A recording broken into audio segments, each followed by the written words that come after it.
let's start with this Allen Iverson, Ja Morant trading scenario. The cards we're talking about in particular are Allen Iverson's 1996 Topps Chrome rookie card for Ja Morant's 2019 Panini Prizm rookie card. And for those of you who do not know, Allen Iverson, he was a culture changer, culture impact on the NBA, went to Georgetown, was the #1 pick of the Philadelphia 76ers back in 96. And Ja Morant is currently with the Memphis Grizzlies. We just spoke about him being the candidate for Rookie of the Year.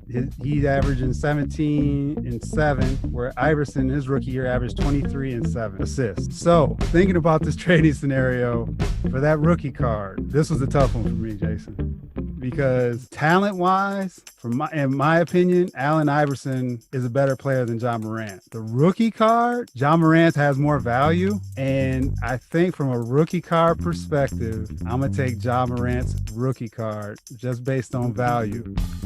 Talent-wise, see, we've had this discussion before on these trade scenarios. We're going to have a few of these discussions on these. Here we go, man.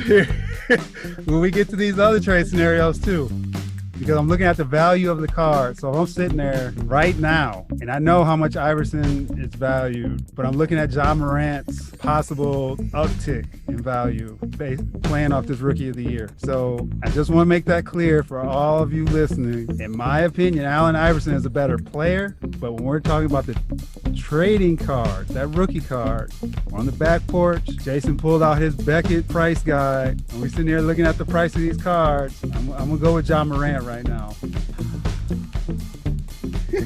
So I'm still kind of torn here.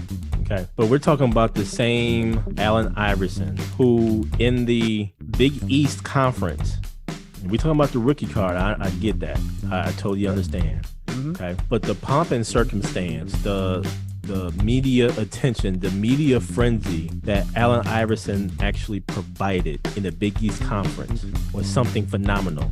Not disagreeing with you at all there.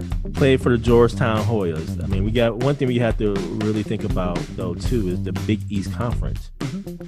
The talent, the competition that was in the Big East Conference, right? We're talking about the same Allen Iverson that in the Big East Conference was Defensive Player of the Year, not once, but twice. So his freshman and sophomore years, Big East Conference Defensive Player of the Year, then goes into the NBA. That same Allen Iverson who, yeah, he shot the lights out, or he just kept shooting in the NBA, but before he got to the NBA, I mean, he was balling on the defensive side. And he did in the pros too, man. He's off the hook.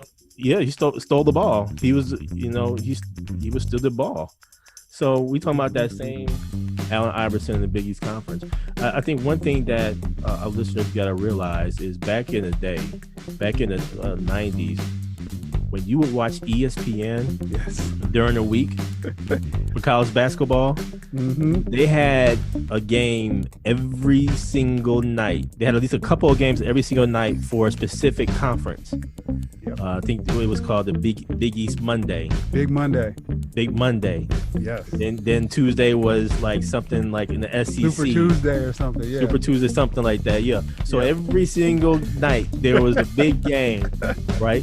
Yep. And the Big East Conference was always on that Monday night. Allen Iverson was something to behold and something to see. So I want our fans, especially our young fans who don't know, you probably heard about Allen Iverson, go out to YouTube, and we should be getting an endorsement deal from YouTube and some of these other places, by the way.